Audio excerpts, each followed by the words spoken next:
Coup de pouce pour la planète, nouvelle édition. Bienvenue dans votre émission, bienvenue dans le magazine qui donne la parole aux acteurs du développement durable. Et on commence ces 5 minutes d'info verte par notre traditionnel coup de presse. Grégory Fontana nous emmène d'abord au Maroc pour nous parler d'un tout nouveau système d'épuration d'eau. Dès la mi-mars, une trentaine de ces waterpods seront installés dans le sud marocain. Le principe est d'une simplicité déconcertante. L'appareil, fabriqué avec des matériaux accessibles, reproduit grâce au soleil le cycle naturel de l'eau. À partir de 10 litres d'eau salée ou saumâtre, on récupère 8 litres d'eau potable. Il fallait y penser, réunir via les réseaux sociaux des consommateurs militants pour se rendre en masse chez un commerçant de quartier. Plus il gagnera d'argent, plus il investira dans du matériel moins énergivore, ampoules basse consommation, frigo ou travaux d'isolation.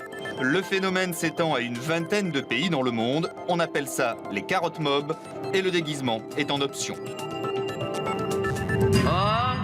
Vous connaissiez ma poule. Ça fait le buzz dans le sud-ouest de la France. Barsac, commune de 2000 habitants, veut doter chaque foyer de poules pondeuses. Le calcul est simple. Une poule mange 150 kg de déchets par an, 1000 poules 150 tonnes. Ça fait 15 000 € d'économisés en frais d'incinération. Et en plus, ces composteurs sur pattes pondent des œufs. Coup de pouce cette semaine à Papel. Papel, c'est une découverte de chercheurs qui habitent à Grenoble, en France. Et c'est peut-être la pile de l'avenir. Une pile dont les éléments sont en papier. Une pile révolutionnaire, donc, qui va peut-être reléguer au rayon antiquité les batteries au lithium. Ces batteries extrêmement polluantes qui équipent nos téléphones portables, par exemple. Étienne Prigent, Philippe Fivet. Elles équipent nos téléphones, appareils photo, caméscopes ou encore ordinateurs. Ces batteries au lithium, composées d'éléments polluants, de solvants toxiques et difficilement recyclables. Tout l'inverse d'une nouvelle batterie imaginée ici à Grenoble. En apparence, de simples ronds de papier, en fait, des électrodes. Le plus, le moins, classique, révolutionnaire. Et on obtient une batterie comme celle-ci. De quoi alimenter un téléphone portable et pourquoi pas un jour un vélo, une voiture électrique, grâce en fait à une recette basique, il fallait juste y penser. Du graphite, c'est un matériau qu'on peut trouver dans les crayons des mines, et des fibres de cellulose. C'est du matériau qu'on utilise couramment pour faire des feuilles et des papiers. Bon, nous, on est étonnés par la simplicité du procédé. C'est un procédé qui est très proche du procédé qu'on utilise pour la fabrication du papier depuis des milliers d'années. On mélange notre suspension. Des fibres de cellulose pour lier le graphite, une matière active qui se chargera de capter puis conduire l'électricité. Et donc plus besoin de l'habituel et toxique produit fluoré.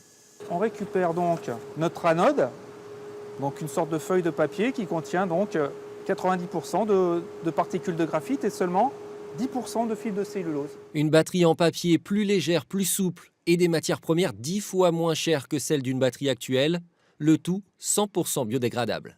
Mais désormais, les ingénieurs cherchent des investisseurs et il y a urgence car d'autres pays sont déjà sur le coup.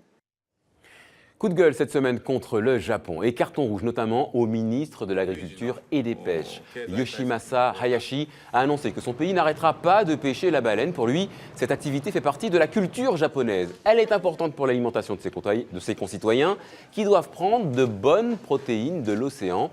Déclaration un tantinet provoque et qui survient alors que de violents incidents ont opposé ces derniers jours pêcheurs nippons et défenseurs des cétacés.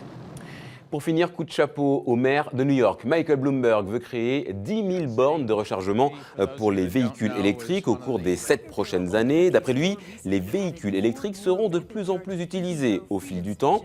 Du coup, Michael Bloomberg veut modifier le code de l'urbanisme pour faire que 20% des nouvelles places de stationnement public soient destinées aux véhicules électriques. Voilà, c'est la fin de ce coup de pouce pour la planète. Mais vous le savez, votre émission continue sur Internet, sur Facebook. On vous attend, mobilisez-vous. Moi, je vous dis à la semaine prochaine. Et d'ici là, prenez soin de la planète. Elle le mérite.